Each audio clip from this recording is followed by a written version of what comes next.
The South Korean government on Thursday unveiled a plan to compensate victims of Japan's wartime forced labour. The funds will be paid through the government's own public foundation instead of using funds from Japanese companies. The announcement has prompted a backlash from victims and their families, saying the plan would relieve Japan of its obligation to pay and apologise. The unresolved legacy of Japan's colonisation from 1910 to 1945, including restitution for Koreans forced to work at Japanese firms and in military brothels, has long been a source of contention between the two countries. In 2018, South Korea's Supreme Court ordered Japanese firms to pay reparation to former forced labourers. Although 15 South Koreans have won such cases, none have yet been compensated.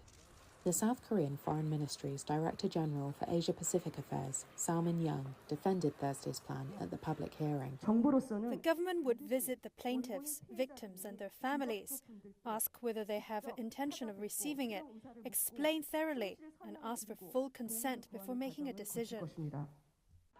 The proposals would see the Compensation Foundation funded by businesses that benefited from a 1965 treaty in which South Korea received an $800 million package from Japan.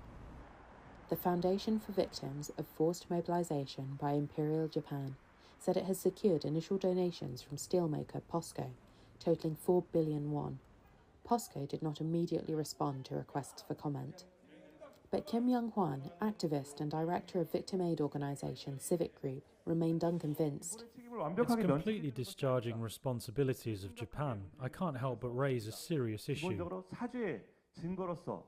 There's no other way to be compensated for their lost youth, so they are saying they want an apology.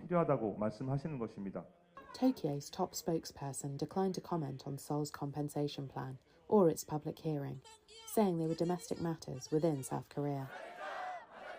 The rows over Japan and South Korea's wartime history have fueled concern over efforts to step up cooperation between the two key US allies to rein in North Korea's nuclear and missile threats.